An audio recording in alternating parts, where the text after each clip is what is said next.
SBI cards first time ஒரு credit card company list ஆகுது. அதனால இவங்களுக்கு வந்து கம்பேரிசனே கிடையாதுன்னு சொல்லலாம். பட் ரிஸ்க் ஃபேக்டர் பார்த்தீங்கன்னா எல்லாருக்கும் கிரெடிட் கார்டு கொடுத்து பணம் வரணும், பணம் வந்தால் தான் இவங்களுக்கு லாபம் அப்படின்றது தான். ஃபார் எக்ஸாம்பிள் இப்போ வந்து ஒரு 50,000 ரூபாய் கொடுத்து ஒரு டிவி வாங்குறதுக்கு பதில் நான் கிரெடிட் கார்டு ஸ்வைப் பண்ணிட்டேன்னா எனக்கு ஒரு 45 days டைம் கிடைக்கும். இந்த 45 days கிரேஸ் பீரியட்குள்ளே எல்லாமே பணத்தை கட்டிட்டாங்க, அந்த 50,000 கட்டிட்டாங்கன்னா SBI கார்ட்ஸ்க்கு லாபமே கிடையாது. பட் ஆனால் இந்த 50,000 ரூபாயை கட்ட முடியாட்டி அது இஎம்ஐயாக கன்வெர்ட் பண்ணுறாங்க. இந்த மாதிரி நிறைய பேர் இஎம்ஐயாக கன்வெர்ட் பண்ணிகிட்டே இருக்கும்போது தான் இவங்களுக்கு லாபம் ஜாஸ்தி.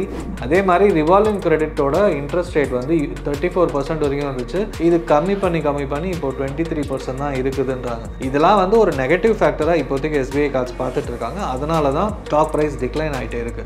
ப்ரைஸ் ஏர்னிங் ரேஷியோ இந்த மாதிரி ரீசனில் பர்ஃபார்ம் பண்ணாட்டியும் EPS இன்க்ரீஸ் ஆகிறதுனால ப்ரைஸ் ஏர்னிங் ரேஷியோ கிட்டத்தட்ட 119 வரைக்கும் போச்சு. லிஸ்ட் ஆகி கொஞ்ச நாளில் மார்க்கெட் நல்லா இருக்கும் போது இந்த ஸ்டாக். கட்டுமானத்தின் வலிமை, கட்டிடங்களின் பாதுகாப்பு, ஸ்ரீ துர்கா TMT கம்பிகள். நியூஸ் கஃபே நேயர்களுக்கு வணக்கம். நான் கணேசன் திரு, உங்கள் நிதி ஆலோசகர். ஸோ நம்ம வந்து ஸ்டாக் மார்க்கெட் ரிலேட்டடாக பங்குச்சந்தையில் எந்தெந்த கம்பெனியை வாங்கலாம், பங்குச்சந்தை சார்ந்த விஷயங்களையும் நம்ம பார்த்துட்ருக்கோம். அந்த வரிசையில் இன்றைக்கி வந்து நிஃப்டி 50 கம்பெனிஸில் ஒன் ஆஃப் த கம்பெனி வந்து SBI cards. So SBI cards போகிறதுக்கு முன்னாடி நிஃப்டி 50 இப்போ நீங்கள் இப்போ தான் ஸ்டார்ட் பண்ணுறீங்க ஸ்டாக் மார்க்கெட்டில் இன்வெஸ்ட்மெண்ட் பண்ணணும் அப்படின்னும் போது எங்கேருந்து ஸ்டார்ட் பண்ணணும்னு எல்லாருக்குமே ஒரு கன்ஃபியூஷன் இருக்கும். நிறைய பேர் கேட்குறதும் அதுதான், சார் நான் இப்போ தான் ஸ்டாக் மார்க்கெட் வந்திருக்கேன், இந்த வீடியோவில் வந்து இந்த கம்பெனி சொல்லியிருக்கீங்க, நான் வாங்கலாமா அப்படின்னும் போது அப்புறம் இந்த மாதிரி நிறைய வீடியோஸ் நிறைய பேருக்கு சேனல்ஸை ஃபாலோ பண்ணுறோம். அப்போ நமக்கு வந்து எந்த ஸ்டாக்கை வாங்குறது இல்லை எங்கே ஆரம்பிக்கிறதுன்ற ஒரு கன்ஃபியூஷன் வரதுக்கான வாய்ப்பு இருக்குது. அதில் first as a beginner and ஒரு எக்ஸ்பர்ட் லெவலில் இருந்தாலும் ஒரு டாப் 50 கம்பெனிஸ் இல்லைனா டாப் 100 கம்பெனிஸ் எடுக்கும்போது நமக்கு வந்து அந்த ஒரு பெரிய ரிஸ்க்கை குறைக்கணும். ரிஸ்க்குனா என்ன, ஸ்டாக் மார்க்கெட் எல்லாம் பயப்படுது, ஒரு பெரிய கோவிட் மாதிரி சுச்சுவேஷன் வருது, இல்லைனா குளோபல் ரிசெஷன் வருது அப்படின்னும் போது பெரிய ஸ்டாக் மார்க்கெட் ஃபால் இருக்கும். அந்த ஃபாலில் நான் வாங்கின இன்வெஸ்ட்மெண்ட் என்ன ஆகும் அப்படின்னு யோசிப்போம். இது ஒரு ஸ்மால் கேப்போ மைக்ரோ கேப்போ இருந்ததுன்னா அதோட மொத்த கம்பெனி மதிப்பு, மார்க்கெட் கேபிட்டலைசேஷன் சொல்லுவாங்க, அது வந்து ஒரு சில ஆயிரங்களோ ஒரு சில 100 கோடிகளோ தான் இருக்கும். அப்போது ஒரு திடீர்னு இது மாதிரி ஒரு பேட் நியூஸ் வருது அப்படின்னும் போது பயங்கர ஃபால் இருக்கும். அண்ட் நம்ம போட்ட பணம் வந்து அதுலேருந்து பெரிய லாஸ் ஆகும்போது சரி இன்னும் கொஞ்சம் வெயிட் பண்ணுவோன்னு சொல்லி அந்த பணம் வந்து வராமே போகலாம். நிறைய பேருக்கு நெகட்டிவ் எக்ஸ்பீரியன்ஸ் வரதுக்கான ரீசனும் இதுதான். ஸோ நம்ம டாப் 50 கம்பெனிஸ் போடும்போது இருக்கிற அட்வான்டேஜ் பார்த்தீங்கன்னா மேக்ஸிமம் 40 to 50% ஃபாலோ ஆகிறதுக்கான வாய்ப்பு இருக்குது. கோவிட் டைமில் HDFC பேங்க் ஃபார் எக்ஸாம்பிள் கிட்டத்தட்ட 50% ஃபாலோ ஆச்சு. இந்த மாதிரி பெரிய பெரிய கம்பெனிஸ்லாம் பார்த்தீங்கன்னா 50% ஃபாலோ ஆகும்போது அது ஒரு பெரிய ஆப்பர்ச்சுனிட்டியாக பார்க்கலாம். இப்போ நம்ம வந்து ஆல்ரெடி நீங்கள் ஒரு 2 லட்சம் இல்லை 3 லட்சம் இன்வெஸ்ட்மெண்ட் பண்ணியிருக்கீங்கன்னும் போது இந்த மாதிரி சுச்சுவேஷனில் எக்ஸ்ட்ரா பணம் இன்வெஸ்ட்மெண்ட் பண்ணுறதுக்கான வாய்ப்பு இருக்கா அப்படின்னு நீங்கள் பார்த்து இன்வெஸ்ட்மெண்ட் பண்ணலாம். ஏன்னா அந்த கம்பெனி உண்மையிலேயே வந்து எதாவது பிரச்சனை பண்ணியிருக்காங்களா, இல்லை அக்கௌண்டிங் லாஸஸ் இருக்கா, இல்லைனா மேனேஜ்மெண்ட் தப்பு பண்ணியிருக்காங்களான்ற அனலைஸ் பண்ணிவிட்டு பியோர்லி எக்ஸ்டர்னல் கண்டிஷன், கோவிட் மாதிரி, குளோபல் ரிசெஷன், இந்தியாவில் எலெக்ஷன், மான்சூன் இல்லை டிமானிட்டைசேஷன் இந்த மாதிரி ரீசனுக்காக அது ஃபாலோ ஆயிருக்கு அப்படின்னும் போது இது ஒரு ஆப்பர்ச்சுனிட்டியாக பயன்படுத்தி நீங்கள் வாங்கலாம். ஸோ நமக்கு டாப் 50 கம்பெனிஸில் போடும்போது நம்ம இந்த ரிஸ்க்கை பெருசாக குறைக்கிறோம். இதுவே ஸ்மால் அண்ட் மைக்ரோ கேப்பாக இருந்தால் சொன்ன மாதிரி பெரிய ஃபால் வரும், அதுலேருந்து மீள்றதுக்கு அவங்க பெரிய டைம் எடுக்கும். அண்ட் மேனேஜ்மெண்ட் வந்து ஒரு சின்ன தப்பு பண்ணியிருந்தாங்கன்னா அது வந்து இர்ரிவர்சபிள் கண்டிஷனாக மாறதுக்கு வாய்ப்பு இருக்குது. இர்ரிவர்சபிள்னா அந்த தப்பை சரி பண்ண முடியாமல் ஆகிறதுக்கு வாய்ப்பு இருக்குது. பெரிய கம்பெனிஸில் ஒரு strong management, strong board of committee members இருப்பாங்க. ஒரு CEO ஃபவுண்டர் ஏதாவது தப்பு பண்ணுறதுக்கு வாய்ப்பு இருந்தாலும் அந்த போர்ட் மெம்பர்ஸ் வந்து இல்லை இப்படி பண்ணக்கூடாது, இதுதான் சரின்னு சொல்லி வழி நடத்துறதுக்கான வாய்ப்புகள் உண்டு. அண்ட் இன்வெஸ்டரோட கன்சர்ன் இல்லாமல் பண்ண மாட்டாங்க. அண்ட் இந்த மாதிரி ரீசனுக்காக தான் ஒரு பிகினராக இருந்தாலும் சரி கொஞ்ச நாள் கழித்து ஒரு எக்ஸ்பீரியன்ஸ் ஆன பிறகு வரைக்கும் இந்த டாப் 50 அண்ட் டாப் 100 கம்பெனிஸில் இன்வெஸ்ட்மெண்ட் பண்ணுறது நல்லது. இன்றைக்கி வந்து அந்த ஸ்டாக்கை பற்றி சொன்ன SBI கார்ட்ஸ். நிறைய பேர் வந்து SBI பேங்க்கில் அக்கௌண்ட் வச்சுருந்தீங்கன்னா உங்களுக்கு ஒரு கஸ்டமர் கேர் அவங்கக்கிட்ட இருந்தா இல்லைனா யார் நம்பர் கொடுக்குறான்னு தெரியாது, ஒருத்தவங்க கால் பண்ணி சார் உங்களுக்கு SBI கார்ட்ஸ் அப்ரூவ் ஆகிருக்கு, இவ்வளோ கிரெடிட் லிமிட் இருக்குது, free credit card for life time அப்படின்னு சொல்லி ஒரு கார்டு செல் பண்ண பார்ப்பாங்க. அது நீங்கள் வந்து ஈஸி தானே, நமக்கு வந்து ஃப்ரீ கிரெடிட் கார்டு எல்லாம் யோசிப்பீங்க. ஆனால் அது எப்படி தராங்கன்னு பார்த்தீங்கன்னா மோஸ்ட்லி உங்ககிட்ட ஒரு FD டெபாசிட் இருந்திருக்கும், இல்லை கோல்டு வச்சுருப்பீங்க லாக்கரில். இதுக்கு அகெயின்ஸ்டாக அவங்க வந்து ஒரு 50,000 கிரெடிட் லிமிட்டு, 30,000, 1 லட்சம் கிரெடிட் லிமிட் கார்டு இஷ்யூ பண்ணிவிடுவாங்க. ஸோ இதுதான் வந்து மேக்ஸிமம் நடக்கிறது. சரி SBI கார்ட்ஸ் வந்து இன்னும் என்ன ஒரு அட்வான்டேஜ் பார்த்தீங்கன்னா அக்ராஸ் த இந்தியா அப்படின்னும் போது நிறைய நூக் அண்ட் கார்னரில் இவங்க பிரான்ச்சஸ் வச்சுருக்காங்க.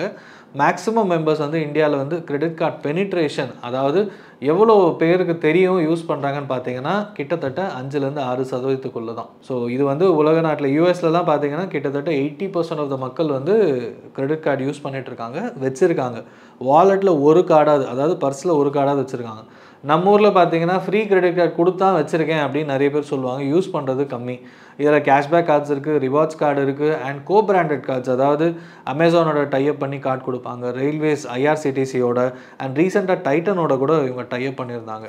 ஸோ இட் மீன்ஸ் இந்த கார்டை அந்தந்த அவுட்லெட்லேயோ அந்தந்த ஆன்லைன் பிளாட்ஃபார்மில் யூஸ் பண்ணும்போது எக்ஸ்ட்ரா ரிவார்ட் பாயிண்ட்ஸ் கிடைக்கும், இஎம்ஐயில் பெட்டர் ப்ரிவிலேஜ் கிடைக்கும். அதாவது எல்லாருக்குமே வந்து ஒரு பர்சன்டேஜ் ஆஃப் இன்ட்ரெஸ்ட்னா இந்த கார்டு வச்சுருக்கவங்களுக்கு இன்ட்ரெஸ்ட் ரேட் கம்மியாக இருக்கும் அண்ட் டிஸ்கவுண்ட்ஸ் ஜாஸ்தியாக இருக்கும். ஸோ இந்த மாதிரி அட்வான்டேஜஸ்னால எஸ்பிஐ அதாவது கிரெடிட் கார்டு யூஸ் பண்ணலாம். And SBI cards in particular நிறைய பேரை போய் ரீச் ஆகிறதுக்கான வாய்ப்புகள் உண்டு. இப்போ இந்தியாவில் டாப் 3ல பார்த்தீங்கன்னா கிட்டத்தட்ட செகண்ட் பிளேஸ் அண்ட் ஃபர்ஸ்ட் பிளேஸ்க்கு போட்டி நடந்துட்டுருக்கு. ஹெச்டிஎஃப்சி கார்டு ஒரு பக்கம் and SBI.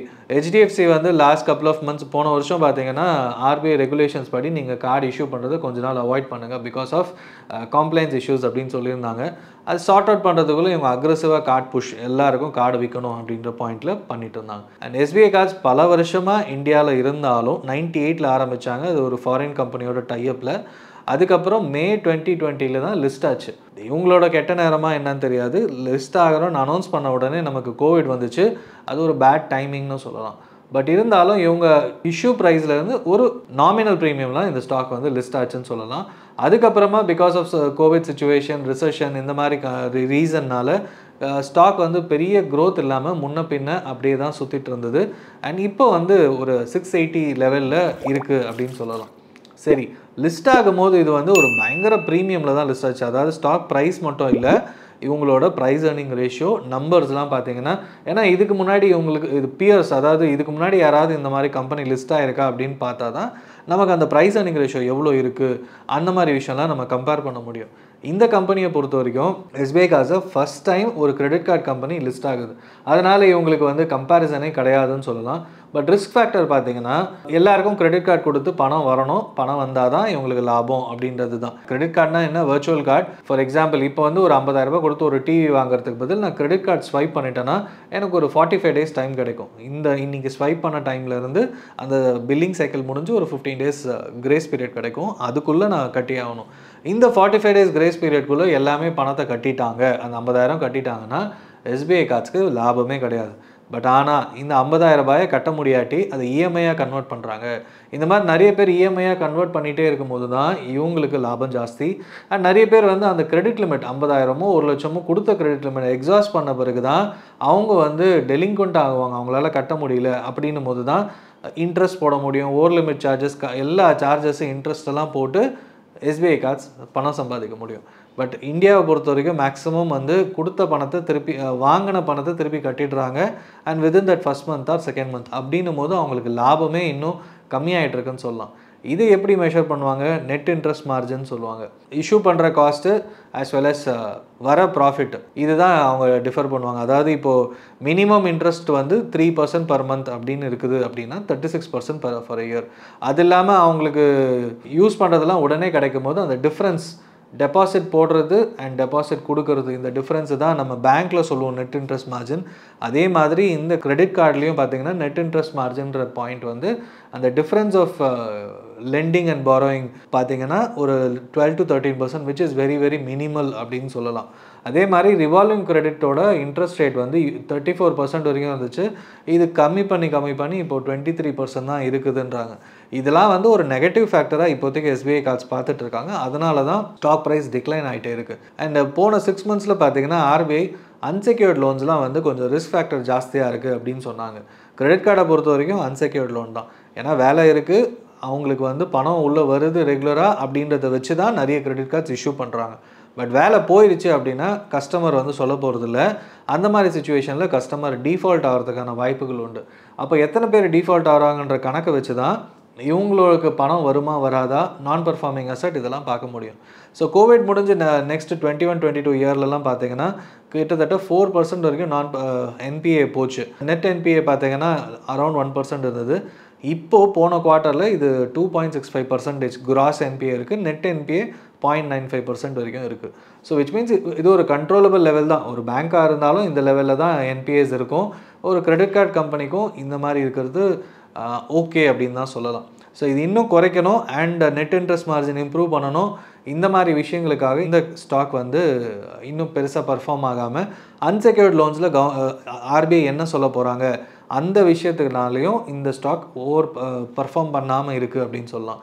But price earning ratio இந்த மாதிரி ரீசனில் பர்ஃபார்ம் பண்ணாட்டியும் இபிஎஸ் இன்க்ரீஸ் ஆகிறதுனால ப்ரைஸ் ஏர்னிங் ரேஷியோ கிட்டத்தட்ட 119 வரைக்கும் போச்சு லிஸ்ட் ஆகி கொஞ்ச நாளில் மார்க்கெட் நல்லா இருக்கும் போது இந்த ஸ்டாக்கு. பட் இப்போ பார்த்தீங்கன்னா அது 27க்கு வந்திருக்கு. ஏர்னிங்ஸ் பர் ஷேர் கொஞ்சம் கொஞ்சமாக இம்ப்ரூவ் ஆகிட்டுருக்கு. சேல்ஸ் லாஸ்ட் 5 இயர்ஸில் more than double digit 20% and above sales increase ஆகிட்டுருக்கு. இந்த மாதிரி ஃபேக்டர்ஸ்லாம் ரொம்பவே நல்லா இருக்குது. இன்ட்ரெஸ்ட் ரேட் குறைஞ்சு மக்கள் வந்து நிறைய செலவு பண்ண ஆரம்பிக்கும் போது இந்த மாதிரி கிரெடிட் கார்டு கம்பெனிஸ், ஏன்னா இதெல்லாம் வந்து கன்சியூமர் டிஸ்க்ரிஷனரி, நான் ஹோட்டலுக்கு போய் செலவு பண்ணுறதா இருக்கட்டும், இல்லை புது புது ப்ராடக்ட்ஸ் வாங்குறது, இல்லை இஎம்ஐயில் எல்லாம் வாங்குறது, இதெல்லாம் வந்து எப்போ நடக்கும்னா மக்கள்கிட்ட பணம் வரும்போது இன்ட்ரெஸ்ட் ரேட் குறையும் போது தான் நடக்க ஆரம்பிக்கும். ஸோ அந்த பாயிண்ட் வந்து இன்னொரு 3 to 6 monthஸில் நடக்கிறதுக்கான வாய்ப்பு இருக்குது. And being a Nifty 50 stock, SBI State Bank of இந்தியாவோட பேக்கிங் இருக்கிற கம்பெனி அப்படின்றதுனால இப்போ கொஞ்சம் அட்ராக்டிவான லெவல்ஸில் இருக்குதுன்னு சொல்லலாம். ஸோ நீங்கள் இது வரைக்கும் இன்வெஸ்ட்மெண்ட்டே பண்ணதில்லை அப்படின்னும் போது பேங்கிங்லேயோ ஃபினான்ஷியல் செக்டார்லேயோ இந்த ஸ்டாக்கை ஃபர்தர் அனாலிசிஸ் பண்ணுங்கள். பிகாஸ் கிட்டத்தட்ட மார்க்கெட் லீடர் அண்ட் கிரெடிட் கார்டோட பெனிட்ரேஷனே இந்தியாவில் ரொம்ப ரொம்ப கம்மியாக இருக்குது, லெஸ் தேன் 6% அப்படின்னும் போது இன்னும் நிறைய க்ரோ ஆகிறதுக்கான வாய்ப்புகள் இருக்குது. அண்ட் பேங்க் அக்கௌண்ட்டும் நிறைய பேருக்கு ஓப்பன் பண்ணி கொடுத்துருக்காங்க லாஸ்ட் 5 to 10 இயர்ஸில். ஜன்தன் அக்கௌண்ட் இந்த மாதிரி நிறைய விஷயம், நிறைய பேங்கிங் ஃபார் ஆல் அந்த மாதிரி ரீசன்ஸ்க்காக. ஸோ ஒன்ஸ் அந்த இந்தியாவோட ஜிடிபி வளருது, மக்கள்கிட்ட பணப்புழக்கம் வருது அப்படின்னும் போது கிரெடிட் கார்ட்ஸோட பெனிட்ரேஷன் இன்னும் ஜாஸ்தி ஆகிறதுக்கான வாய்ப்புகள் இருக்குது. பீயிங் அ ஃபர்ஸ்ட் மூவர் இந்த ஸ்டாக் மார்க்கெட்டில் லிஸ்ட் ஆகிருக்கிறதுனால இந்த ஸ்டாக்குக்கான வாய்ப்புகளும் அதிகமாக இருக்குன்னு சொல்லலாம். இந்த கம்பெனியை ஃபர்தர் அனலைஸ் பண்ணி நீங்கள் இன்வெஸ்ட்மெண்ட் பண்ணலாமான்னு கீழே கமெண்ட் பண்ணுங்கள். தேங்க்யூ ஃபார் வாட்சிங். இந்த வீடியோ உங்களுக்கு பிடிச்சிருந்தா லைக் பண்ணுங்க, ஷேர் பண்ணுங்க, கமெண்ட் பண்ணுங்க. மறக்காம பெல் பட்டனை கிளிக் பண்ணிட்டு சப்ஸ்கிரைப் பண்ணிடுங்க.